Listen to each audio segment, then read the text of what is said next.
Buenos días y bienvenidos y bienvenidas a este webinar titulado Infraestructura Verde que se mantiene sola o casi, menos costes, más ciudad, organizado por el SBN Lab Inclusión del CIE. Mi nombre es Mayra Pezeta y seré la dinamizadora de esta sesión. Hoy vamos a abordar una cuestión clave. ¿Cómo diseñar infraestructura verde que requiera más eficiencia y un modelo de mantenimiento de bajo requerimiento, pero más especializado, que reduzca costes y aumente su resiliencia? Un buen diseño de soluciones basadas en la naturaleza impacta directamente en los costes de mantenimiento, la reposición y uso de recursos y también su capacidad de generar impacto social a través del empleo inclusivo. Desde los pilotos de experimentación realizados en el SBN Lab Inclusivo del CIEC Madrid, ha sido posible alcanzar un aprendizaje que nos permite anticipar decisiones públicas con datos reales, comparar soluciones y evidenciar diferencias de costes, aportar criterios técnicos para mejorar la compra pública y integrar el empleo inclusivo en los modelos de infraestructura verde. La idea clave de esta sesión es que nos guíe en una reflexión que no se trata solo de mantener mejor, sino de diseñar para mantener menos y generar más valor. Para ello, contaremos con la participación de 4 perfiles complementarios. Desde la visión estratégica de la Administración Pública, con Cristina Pina del Barrio, del Ayuntamiento de Madrid, hasta las soluciones innovadoras desde el ámbito empresarial, con Abel Zainos, de Carbón Vivo, y Pablo Gutiérrez, del Ejidillo, y la experimentación aplicada del SBN Lab del CIEC con Raúl Márquez, conectando datos reales, diseño y gestión con impacto ambiental, económico y social. Agradecemos a todos por la participación. Cualquier pregunta podéis enviar al chat e intentaremos contestar a lo largo del evento. Pues empezaremos con nuestra primera ponencia. Daremos paso a Cristina Pina del Barrio, adjunta al Departamento de Biodiversidad del área de Zonas Verdes del Ayuntamiento de Madrid. Su intervención intitulada Cambio de paradigma de la conservación, incorporación de SBN en las zonas verdes de Madrid. Buenos días, Cristina. Bienvenida. Y en esta ponencia podremos ver los retos actuales de la gestión pública de las zonas verdes, así como los nuevos enfoques que permiten reducir costes y optimizar recursos a través del diseño. Pues bienvenida, un gusto y adelante, Cristina.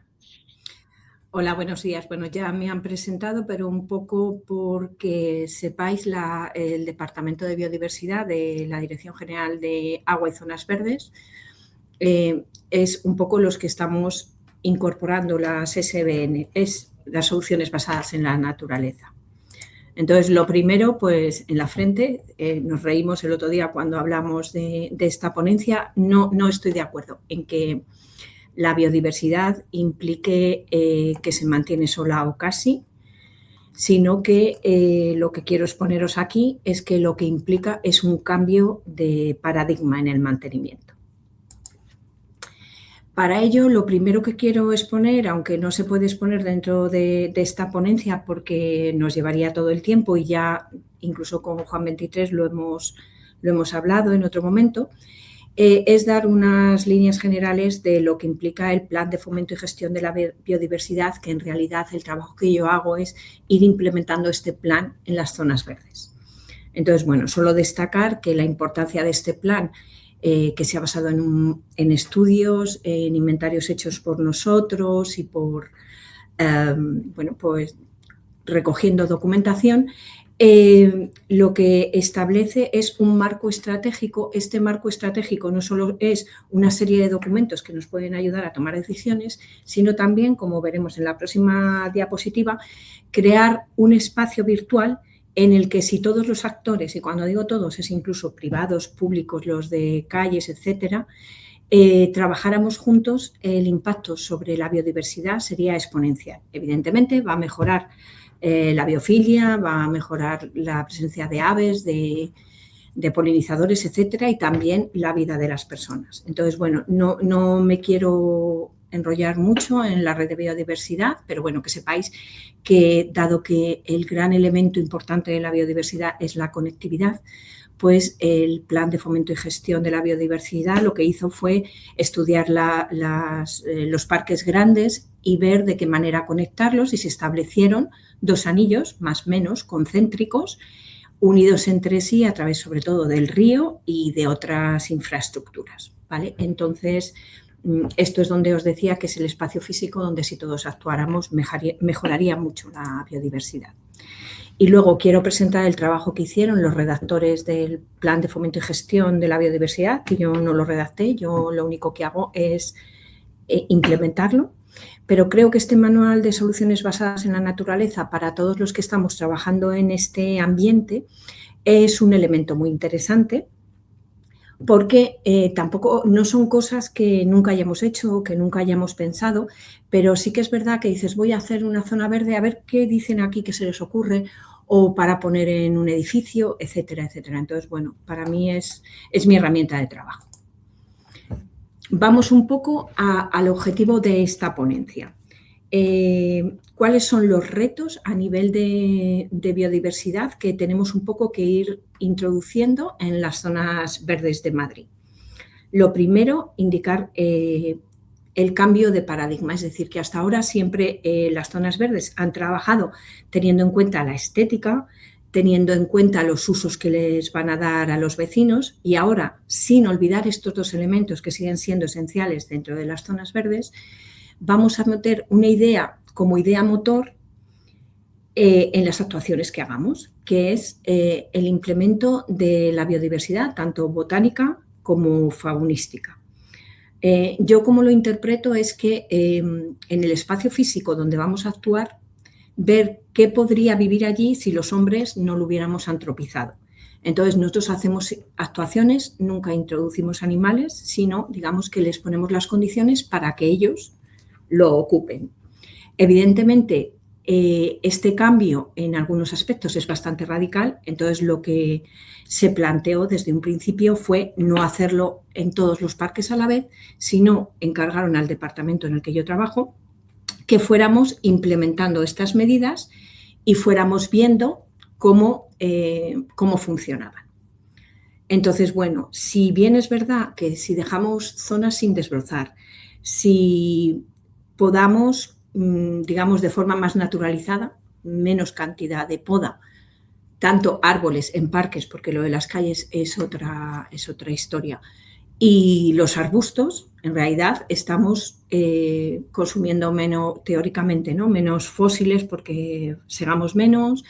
Sí que es verdad que en el tema de consumo de agua la incidencia es muy importante, pero digamos que nuestro ideal sería en los parques forestales nuestros crear un bosque naturalizado. Bueno, pues todos sabemos, por desgracia, cada vez que viene un verano, que los montes tampoco están con un mantenimiento cero, sino que hay que hacer una serie de trabajos y el planteamiento que nosotros hacemos de biodiversidad va a requerir como mano de obra más especializada, ¿no?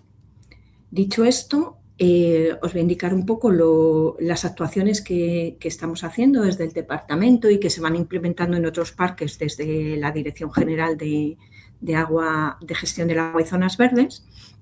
Entonces, por un lado, lo que decíamos, ir incorporando soluciones basadas en la naturaleza diversas. No es cualquier solución en cualquier sitio, sino que acudimos a cada uno de los espacios donde vamos a actuar, intentamos ver los biotopos que hay en esa zona, es decir, una zona que sea más seca, una zona donde acumula agua, y vamos viendo las formas específicas de poder actuar en ese parque. Algunas de las actuaciones, de las soluciones basadas en la naturaleza, que en realidad son las que generan un impacto mayor sobre la biodiversidad, pues por ejemplo es lo que nosotros llamamos las siegas diferenciadas, que pueden tener dos orígenes. En praderas que nosotros semillamos, que bueno, pues hemos decidido en el departamento llamarlo a eso praderas floridas, y luego por otro lado las zonas, digamos, forestales, que dejamos unas zonas sin desbrozar para que haya una evolución natural de esas zonas. Decimos siega diferenciada y no decimos no segar porque va a depender de en qué parque nos movamos. Lo ideal, si se puede, si no hay riesgo de incendio, etcétera, etcétera, sería dejar que las herbáceas nazcan, crezcan, florezcan, fructifiquen, tiren la semilla, incluso muchas veces ese encamado propio también permite que la biodiversidad pues prospere. Pero eso no siempre podemos hacerlo, entonces cuando no se puede hacer eso, pues hacemos lo que llamamos siega diferenciada, que es esperar a hacerla en zonas muy determinadas, como luego os enseñaré en imágenes, podarla segarla cuando ya ha pasado todo ese ciclo. Y entonces esa semilla ha caído. Y sí que intentamos dar una siega más alta, ¿vale? Por otro lado, estas nuevas formas de trabajar que estamos implementando implican, por un lado, que tenemos que seleccionar muy bien las zonas que vamos a dejar, por ejemplo, sin desbrozar. No es cualquier zona al azar, ni puede hacerlo el señor que va con la máquina, sino que tomamos una decisión de qué zonas vamos a tener y a partir de ahí esas zonas siempre hay que respetarlas.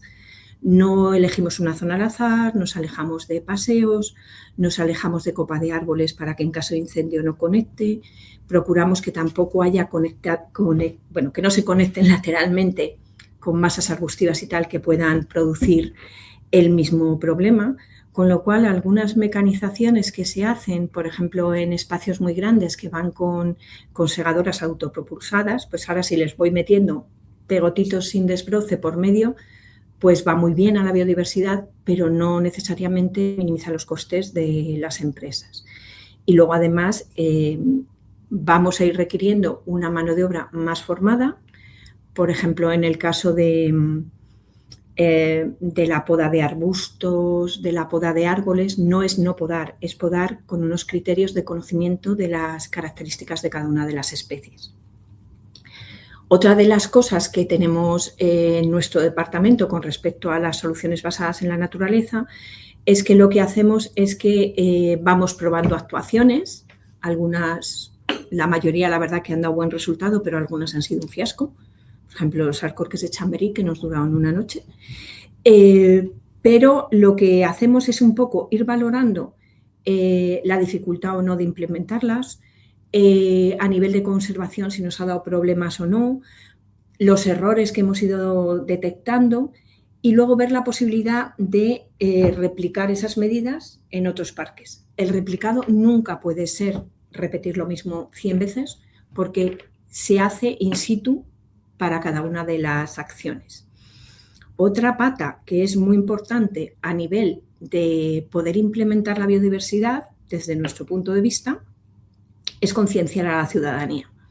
Si ahora tenemos unas zonas sin desbrozar o unos árboles o arbustos que no se podan, si se podan pero poco, entonces la gente pueda entender que es un abandono de esas zonas, pues entonces tenemos que explicar a la ciudadanía para que vaya a nuestro favor y no a nuestra contra.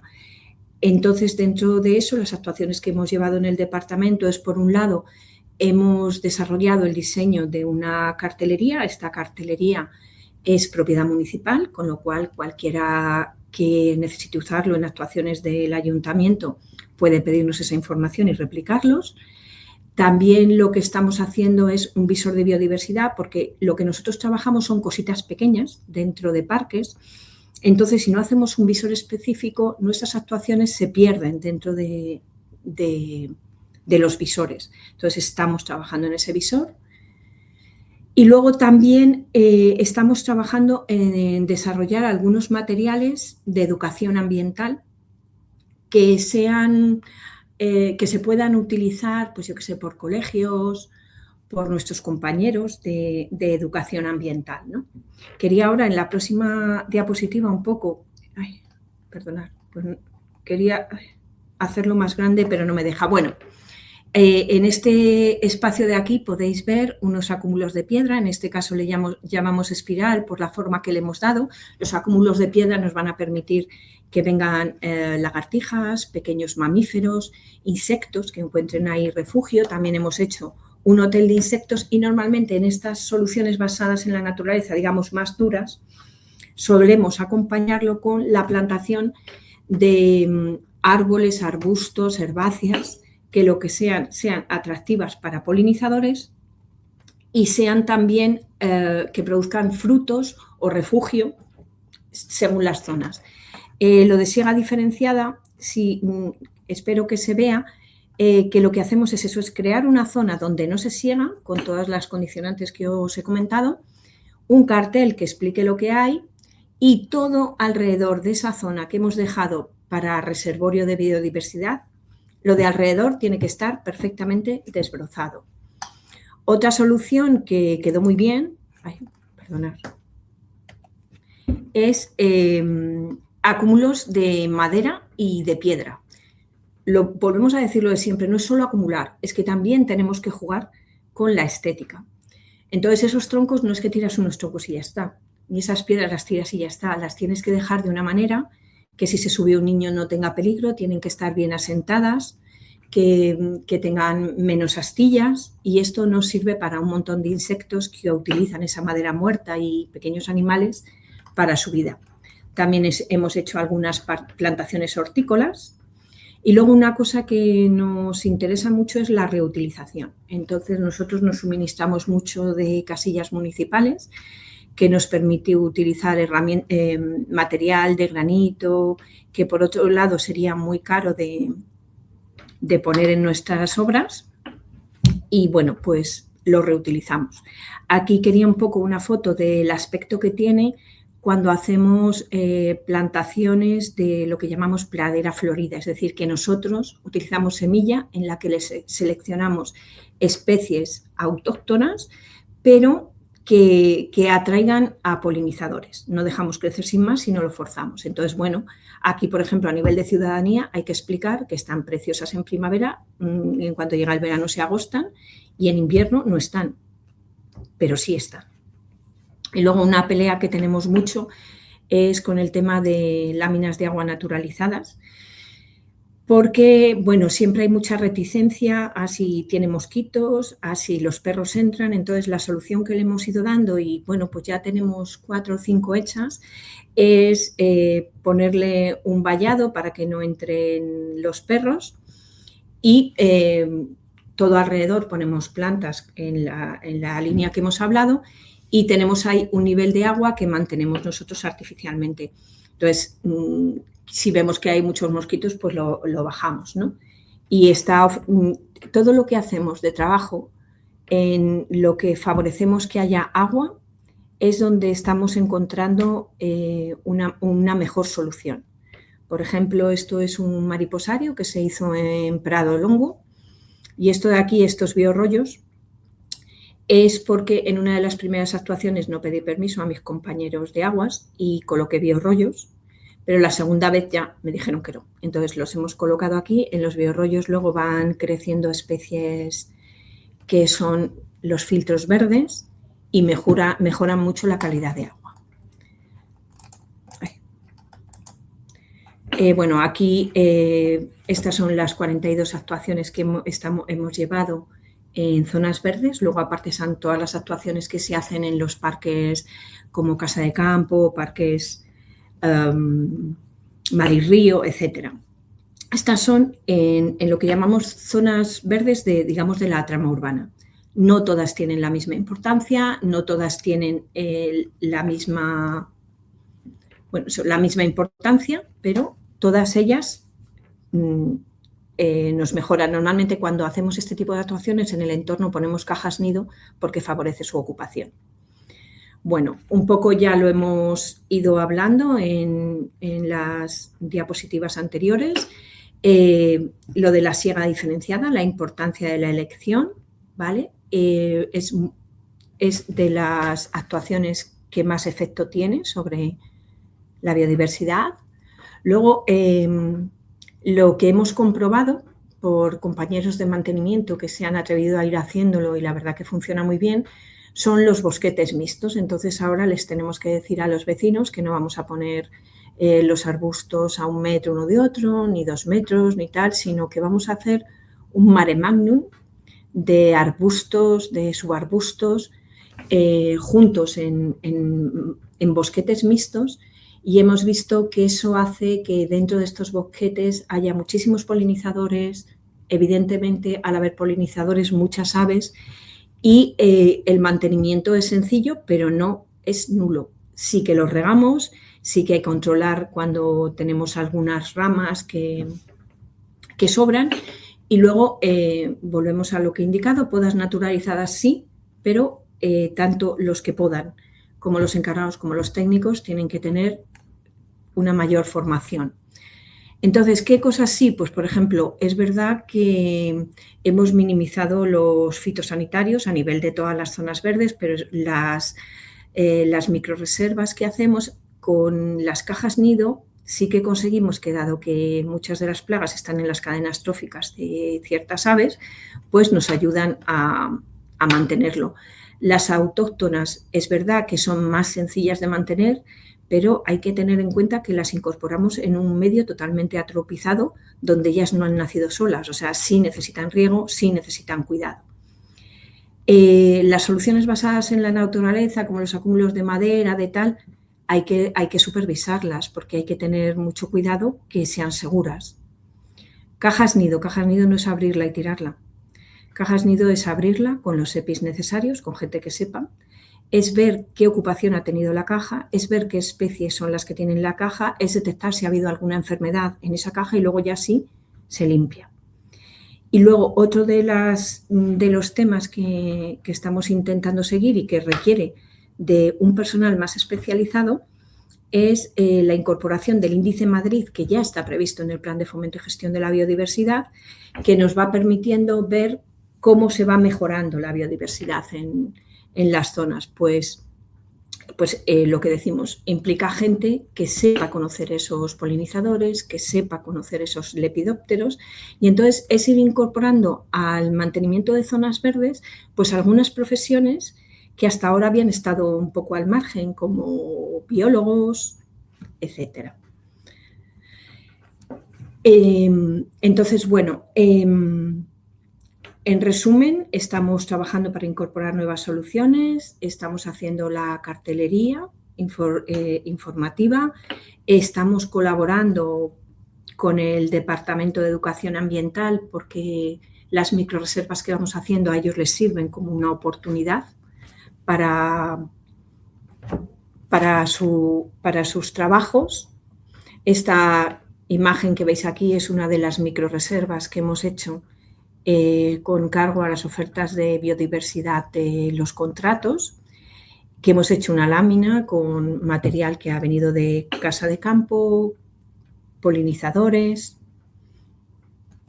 En resumen, poner la biodiversidad en el centro de las actuaciones que vamos a seguir en las zonas verdes, que es verdad que hay una gran mejoría de la biodiversidad, pero nunca debemos olvidar que la estética es un elemento esencial dentro de las zonas verdes, y es verdad que el mantenimiento cambia, es verdad que hay un menor consumo de recursos, pero de ninguna manera es un coste cero y siempre hay que valorar la nueva especialización que esto conlleva.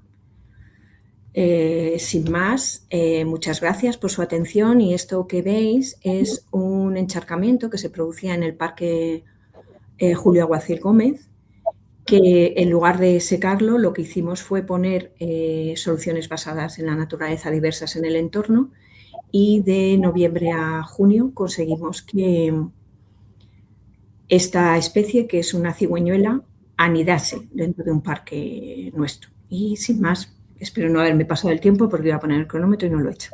Muchas gracias. Muchas gracias, Cristina, por inspirarnos con este nuevo paradigma que se está trabajando desde Zonas Verdes, que pone en foco la biodiversidad en el centro, pero además todo lo que conlleva, ¿no?, de cambio de especialización de personal, también de una otra mirada y participación de la ciudadanía en entender esa nueva mirada. Así que, y hay muchas preguntas para ti en el chat, que te agradecería si puede ir contestando a lo largo del webinar. Y vamos a dar seguimiento a 3 casos de éxito que queremos compartir, que también nos traen experiencias en que la biodiversidad está en el centro y esta nueva manera de gestionar estas áreas verdes.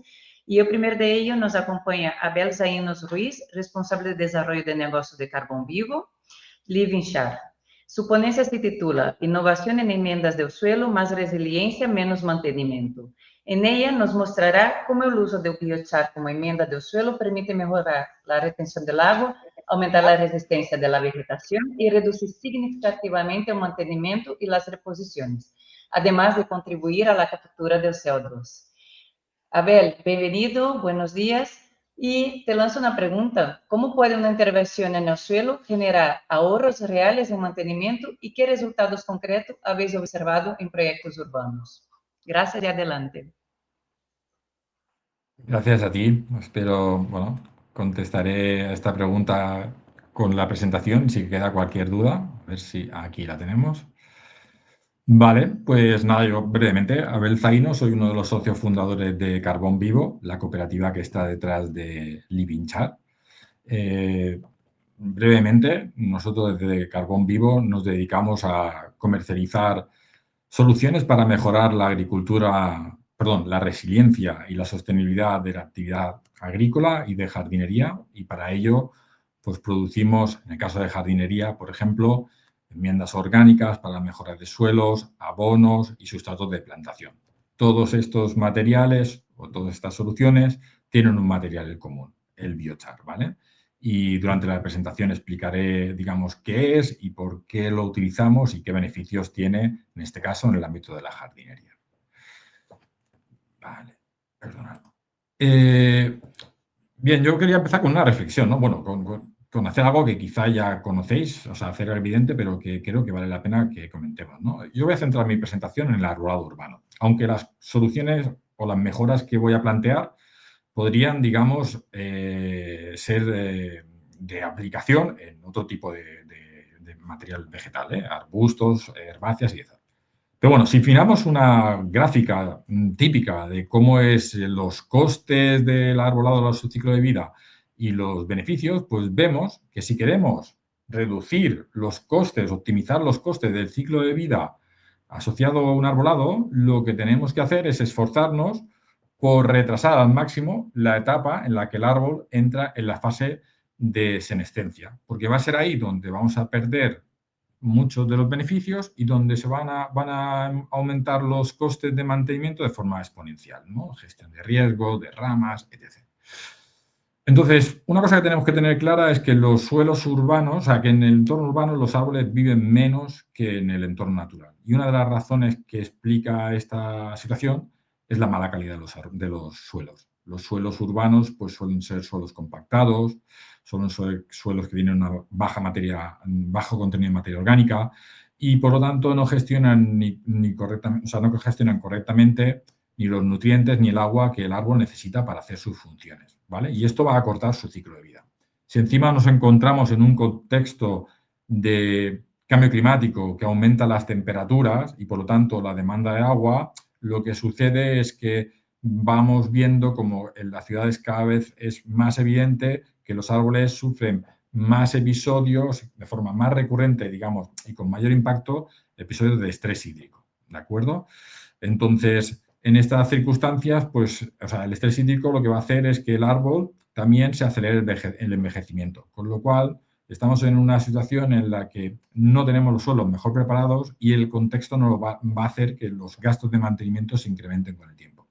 Y aquí la pregunta que cabe hacerse es cómo podemos revertir esa situación o cómo podemos mitigarla. Y para mí, o para nosotros en Carbón Vivo, la solución pasa por mejorar la gestión o sea, mejorar la calidad de los suelos, especialmente su capacidad de gestionar el agua para que el árbol, en este caso, pues no tenga tantos episodios de estrés hídrico. Vale, vamos a ver entonces qué es el biochar.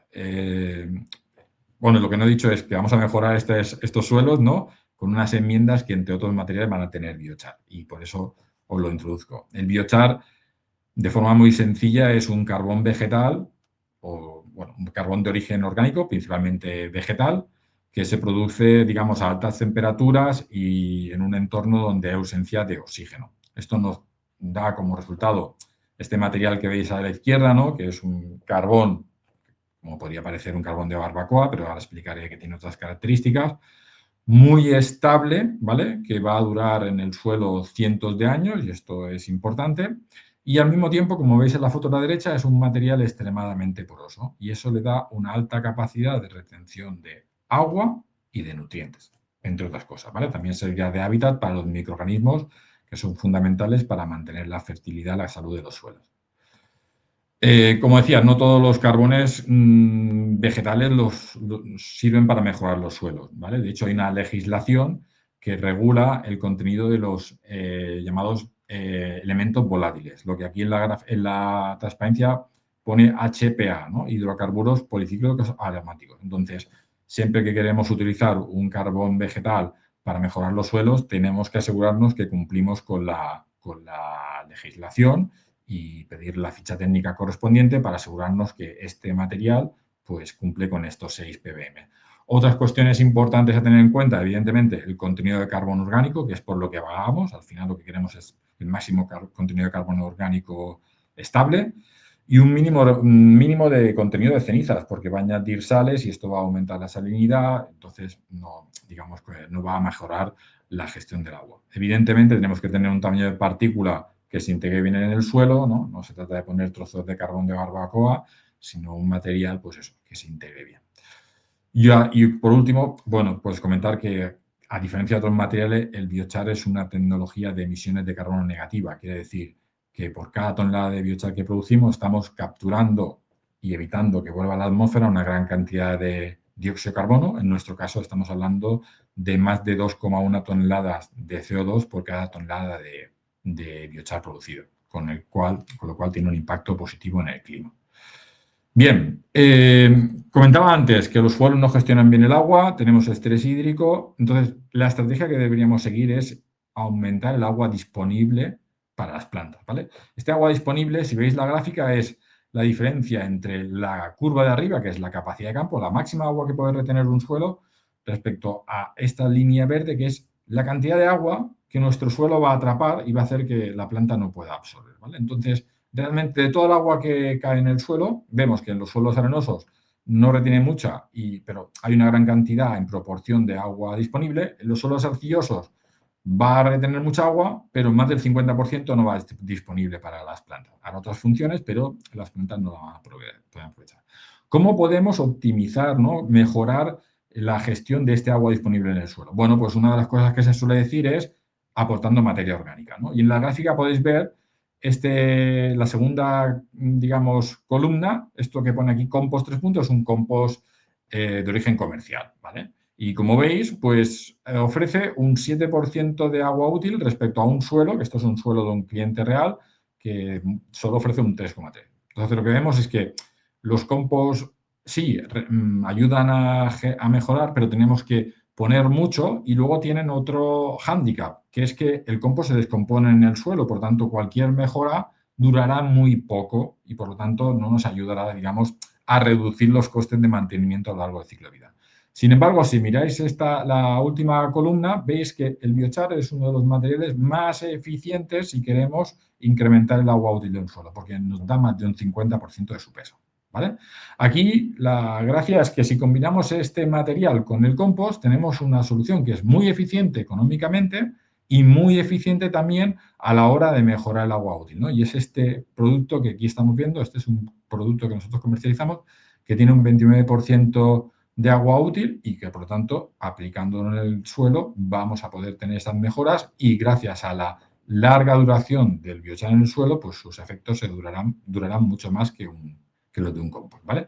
Os muestro rápidamente, por ejemplo, los resultados que hemos obtenido en un suelo de un viñedo, ¿vale? Que es aplicando una dosificación bastante, digamos, asumible, podemos casi doblar el agua útil que ofrece en el suelo. Si incrementamos aún más, pues podemos llegar a doblar el agua útil que ofrece un suelo a una planta y, con lo tanto, reducir el déficit hídrico, reducir, digamos, la frecuencia de riegos, etc. ¿Vale? Voy a explicar ahora un caso de aplicación de este tipo de enmiendas en jardinería, en este caso en un parque urbano, la sustitución de un arbolado.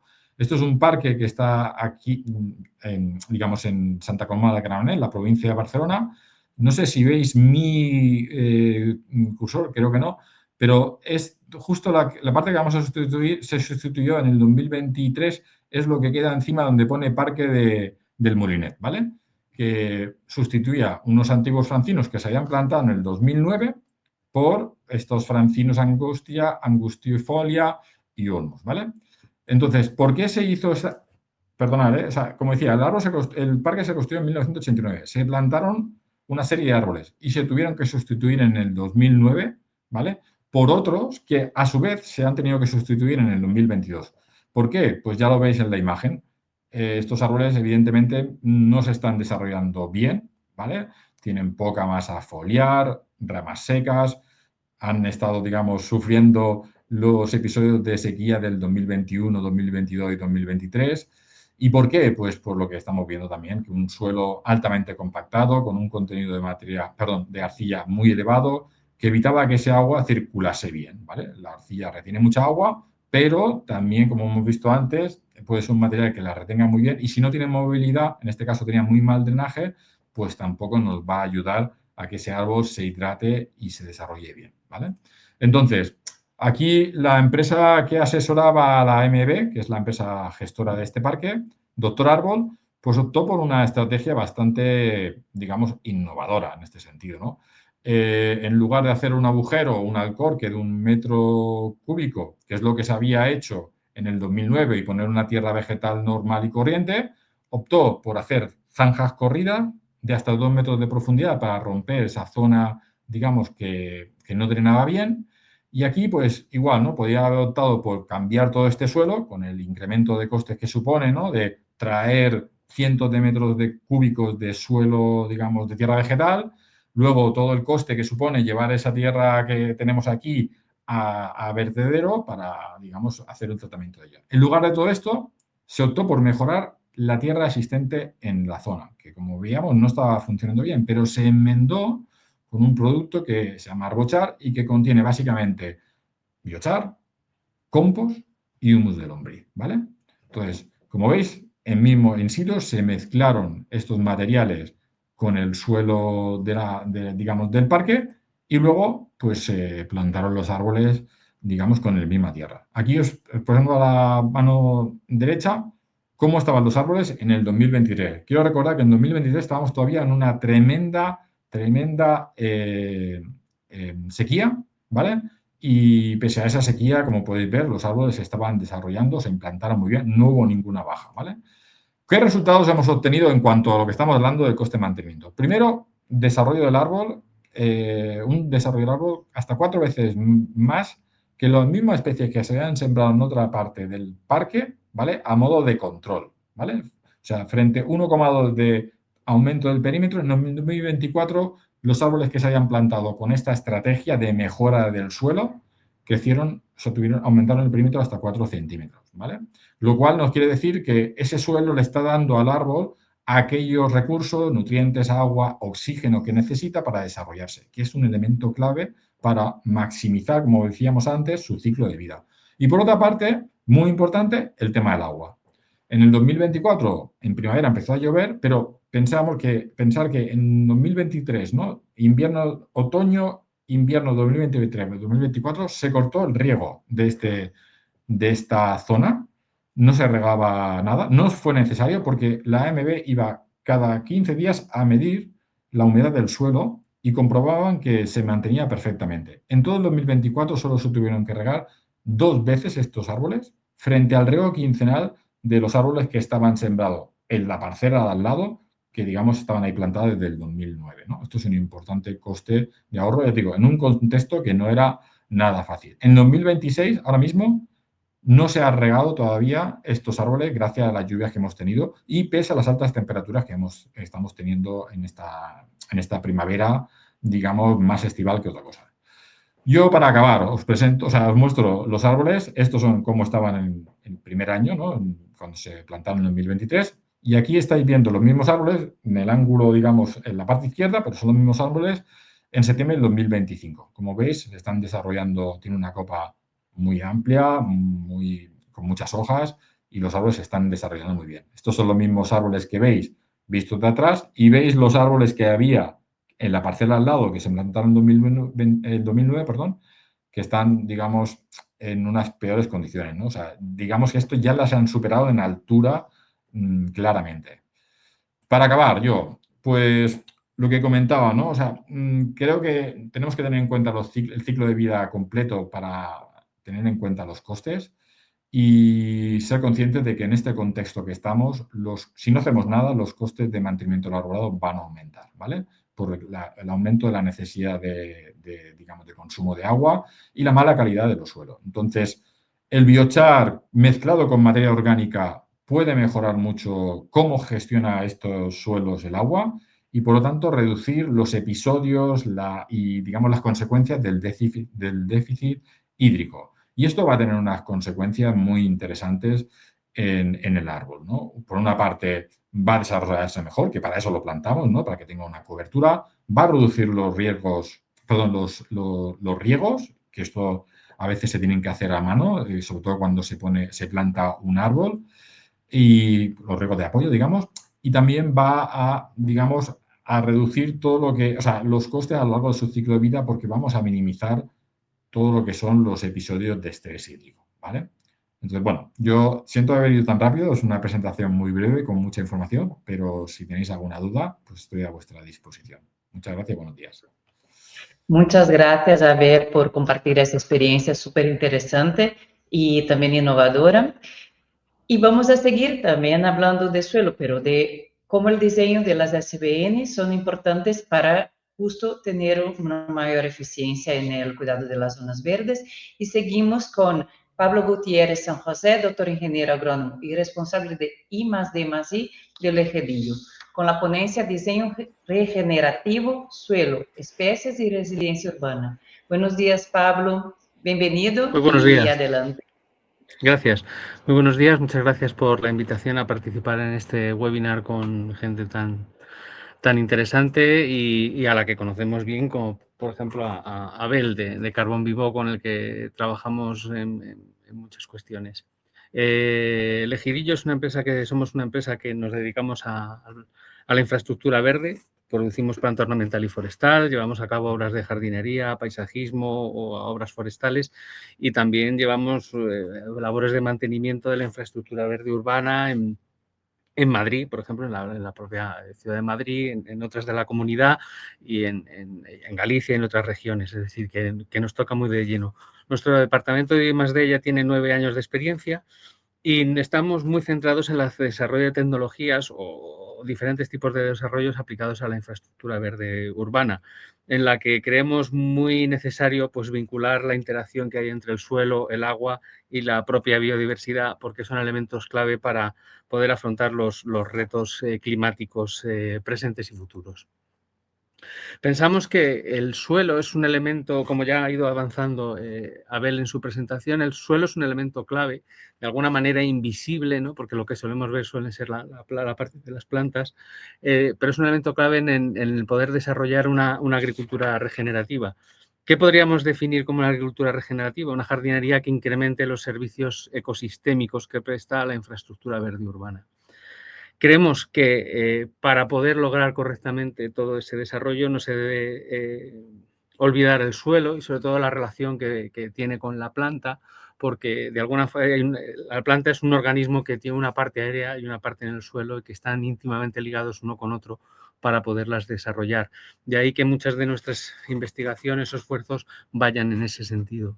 Creo que es interesante hablar del reglamento de la Unión Europea reciente de 2024 para la restauración de la naturaleza, que se centra tanto en entornos, vamos a decir, naturales, menos antropizados, como en el entorno urbano.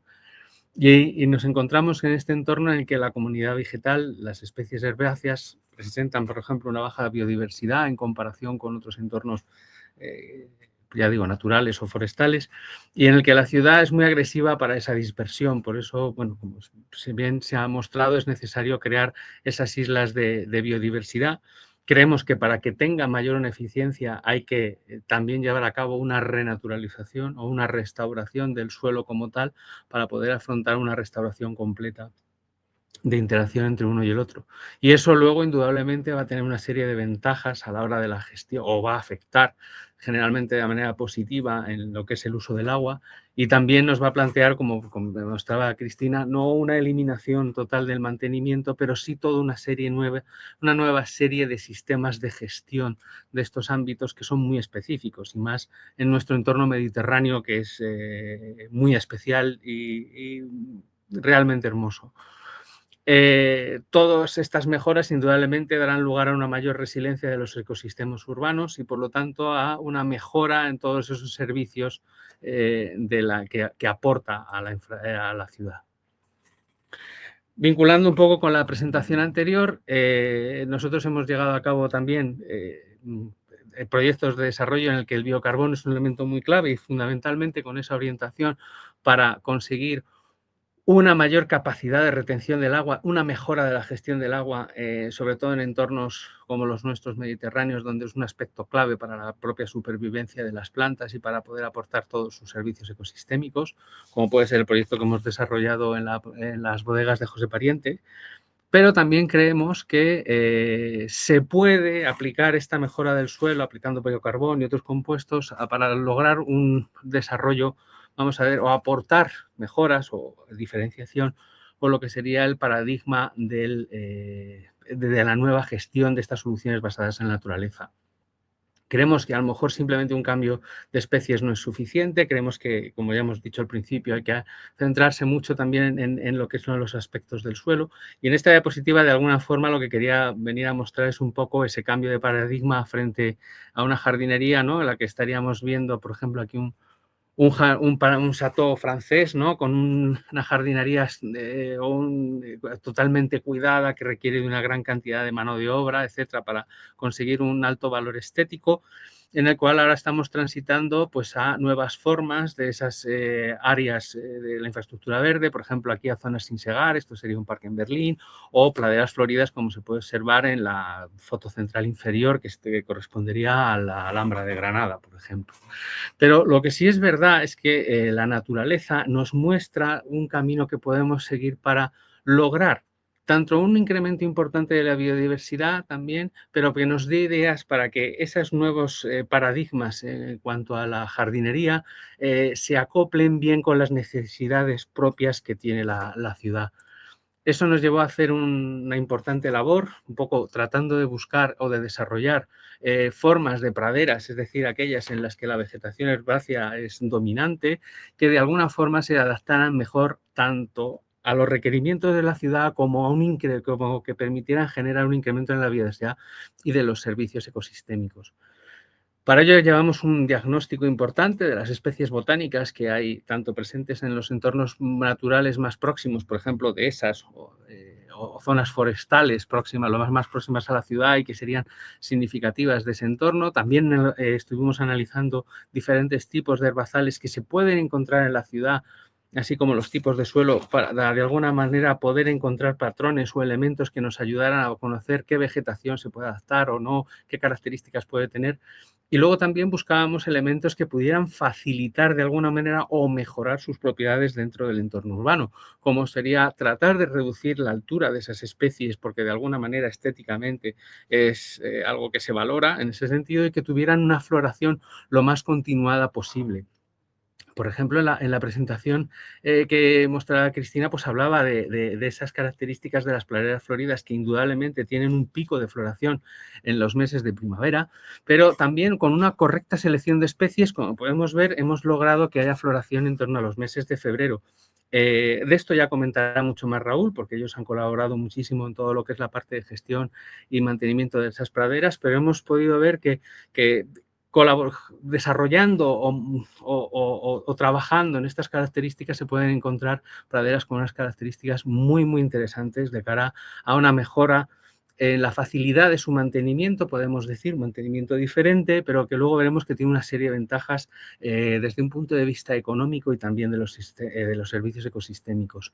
Veremos que hay una reducción a lo mejor en la capacidad de ciertos suministros, ¿vale?, pudiendo mantener un aspecto visual diferente, ¿vale?, y que tengan capacidad para poderse reproducir en el tiempo, que eso es algo que nos interesaba mucho.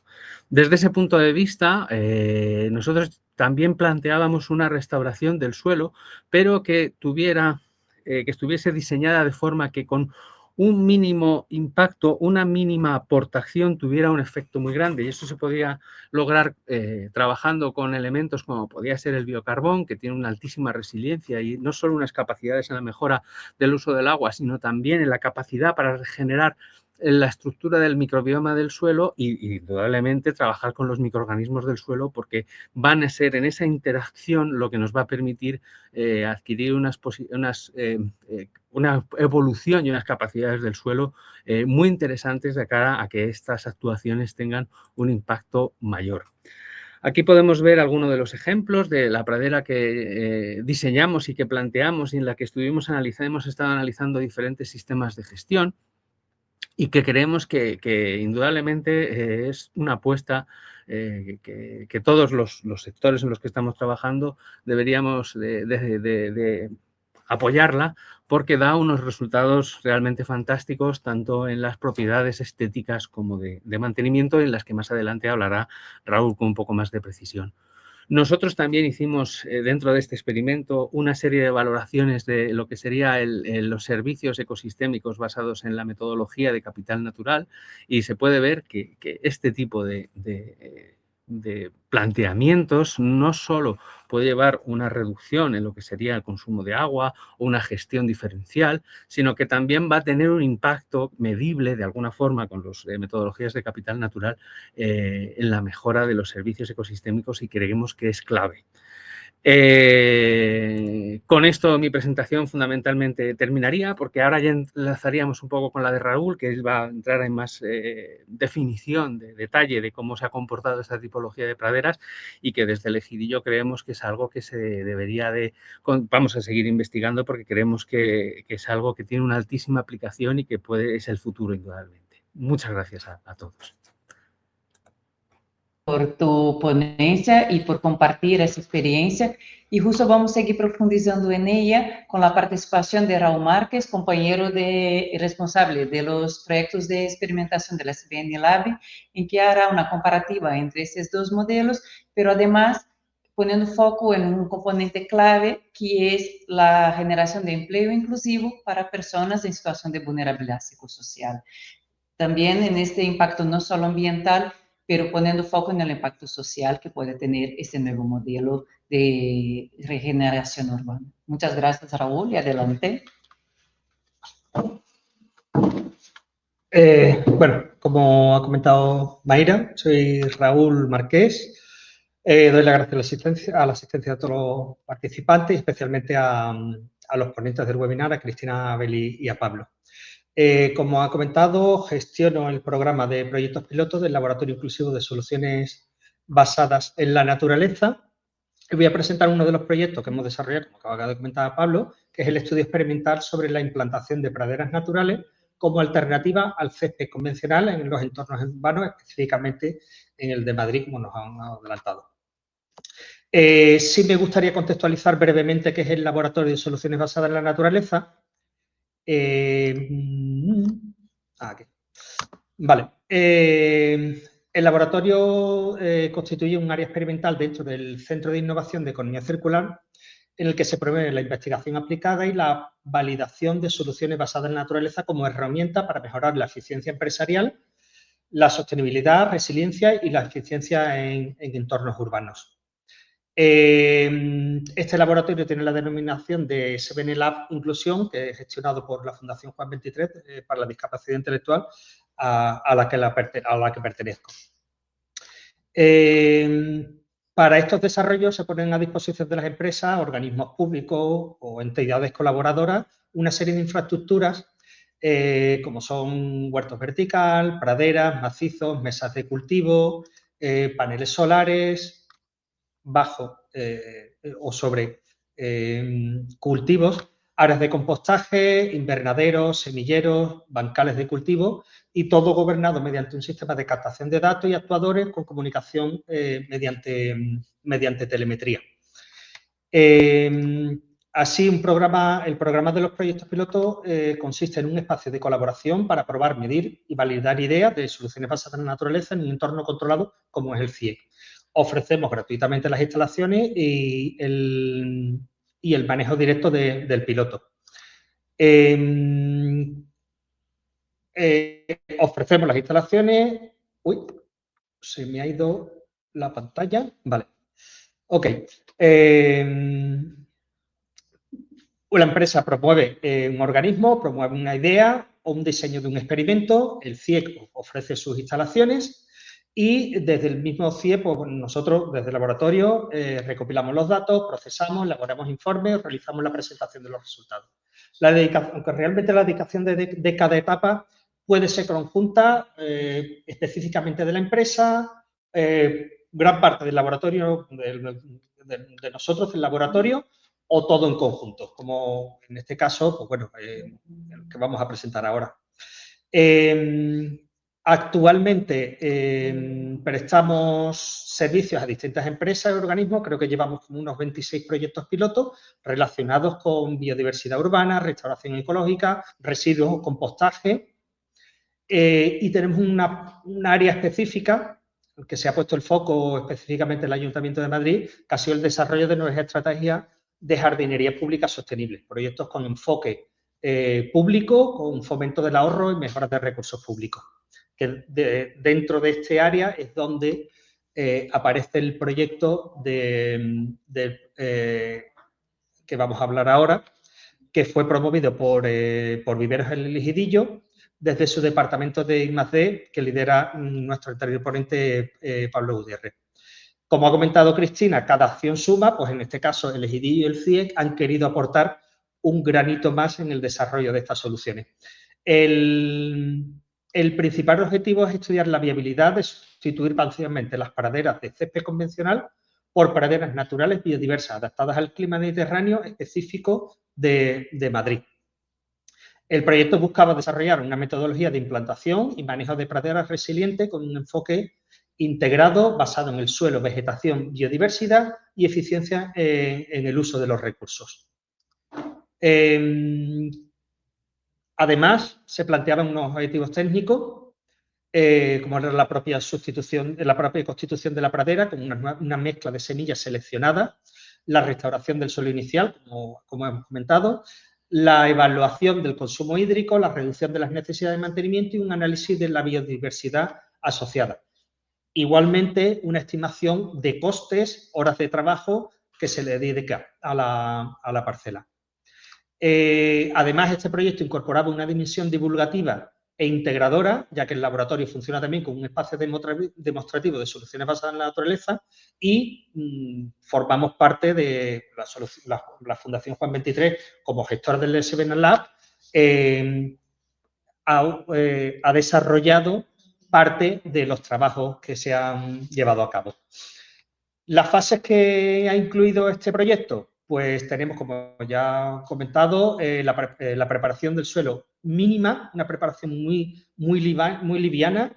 Era un suelo pobre, pH básico, con muy poca materia orgánica, degradado y con baja capacidad de retención hídrica, lo habitual en el entorno del área metropolitana de Madrid.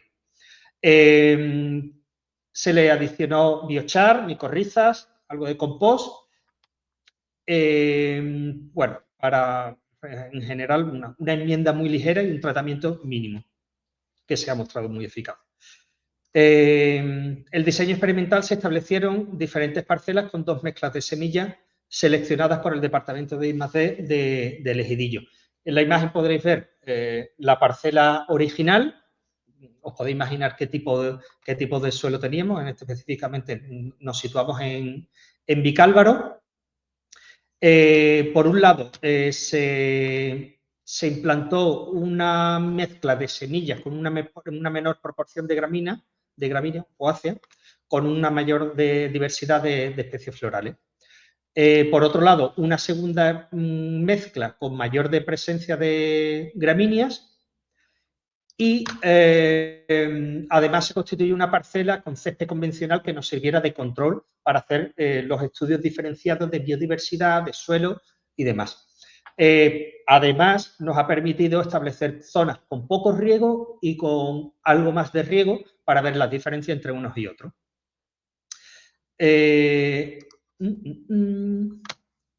Vale. Durante todo el ciclo experimental se realizaron diversos trabajos de seguimiento y monitorización. Uno de los principales fue la identificación y el seguimiento fenológico de las vegetales, registrando la emergencia, la floración, el agastamiento o el rebrote de por semillado. Uno de los resultados más interesantes observados, sin duda, fue la continuidad de floración desde finales del invierno hasta el agostamiento, hasta comienzos de verano. Algo que evidentemente favorece la disponibilidad prolongada de recursos para la fauna.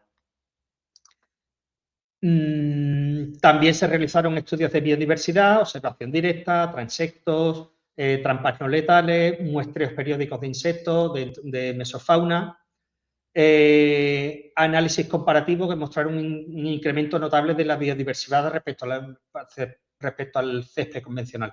Vamos, de hecho, si vemos esta imagen, nos podemos imaginar la cantidad de insectos que nos podemos encontrar respecto a un césped tradicional. Hicimos monitorización de consumos de agua, las precipitaciones, altura de vegetación, evolución de la cobertura vegetal, que fue inicial, porque el resto ya, una vez desarrollada la cobertura, fue absoluta, y las necesidades de mantenimiento. Se hicieron análisis físico-químicos y microbiológicos realizados por el Ejidillo. Aquí algunas imágenes de cómo la pradera ha ido evolucionando en sus diferentes momentos. Destacar que después del agostamiento que se cortó el riego para intentar simular las condiciones más o menos naturales. Con las primeras lluvias rebrotaron sin necesidad de semillado, manifestando su capacidad de autorregeneración.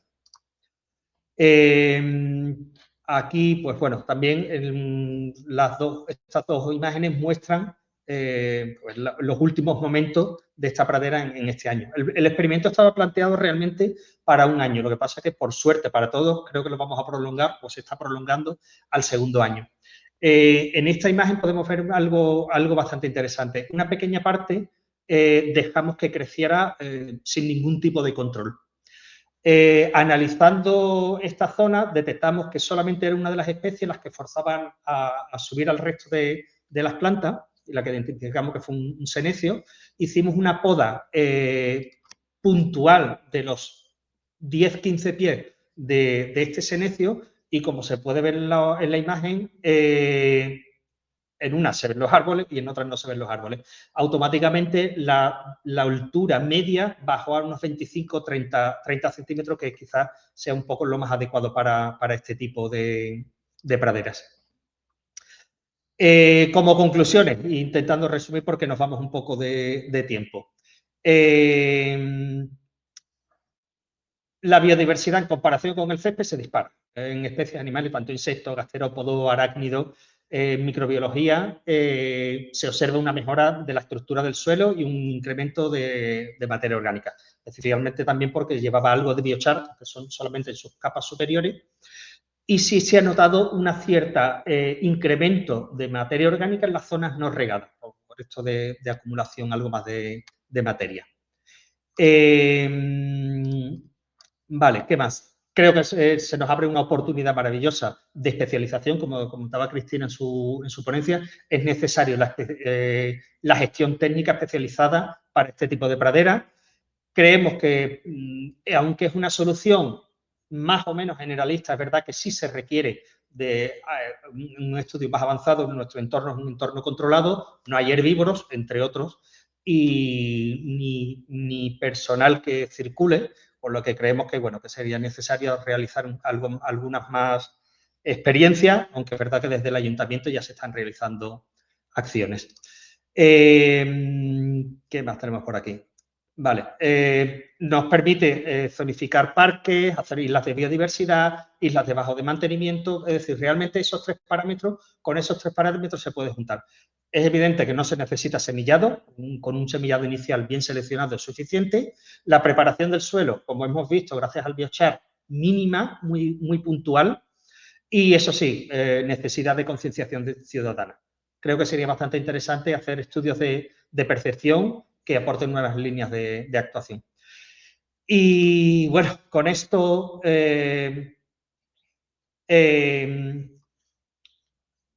Vamos a soñar un poco, vamos a hacer una extrapolación de los datos que hemos adaptado, de los datos que hemos obtenido, una extrapolación a la ciudad de Madrid. Se hemos evaluado el número de praderas o la extensión en praderas de hectáreas y hemos planteado si solo hiciéramos un cambio del 25% de estas praderas. Con los datos que hemos obtenido, estimamos un 40% en el ahorro del manejo de las mismas y un 55% en la implantación de nuevas praderas. Si creamos empleo específico, personas con riesgo psicosocial, estimamos que se podrían crear 34 puestos de trabajo inclusivos y especializados. Un ahorro estimado, grandes rasgos, de 2 millones de euros y un evidente incremento de la biodiversidad. Y bueno, con esto solamente pues queremos aportar algo más a esta revolución que están siendo las soluciones basadas en la naturaleza. Creemos que sí es verdad, como decía Cristina, que todo suma y es necesario hacer un empuje. Y así que desde el CIEC intentamos colaborar con estas nuevas tendencias. Y con esto acabo, doy las gracias a todo el mundo y listo. Muchas gracias, Raúl, por la ponencia, por el trabajo también desarrollado en la CIEC. Invitamos a demás empresas que quieran participar en los experimentos que nos contacten. Y quedamos con 3 conclusiones del evento de hoy, que las soluciones basadas en la naturaleza tienen un impacto ambiental, en mayor resiliencia, captura de CO2, que el diseño inicial determina también los costes futuros y que el suelo es una infraestructura invisible, pero es posible con mejores decisiones, y hoy hemos visto algunos ejemplos de ellos, y que además puede tener un impacto social, ya que las SBN pueden ser también una herramienta de inclusión. Y queremos, antes de terminar este evento, hacer una invitación a que podéis participar en la jornada de infraestructura verde urbana medible para municipios, del piloto a modelos urbanos replicables, que realizamos este viernes 5 de junio de manera presencial en el CIEC Madrid, de 11 a 1:30, en que seguiremos profundizando con personas expertas y empresas del sector en todas estas experiencias, sobre todo con la participación de Global ONU, que también presenta un interesante proyecto piloto de medición de impacto, sobre cómo implementar, medir y escalar soluciones basadas en la naturaleza en la ciudad. Y tenemos la participación de Ubira Carles, que presentará el informe de situación de las emisiones de CO2 en el mundo, y Juan Azcárate, subdirector general de Energía y Cambio del Ayuntamiento de Madrid. Finalizamos con un espacio para la networking y gestión de alianzas, así que os invitamos a que os inscribís. Tenéis en el chat el enlace de inscripción. Pues muchas gracias por acompañarnos, a las más de 60 personas que han estado con nosotros. Hasta luego.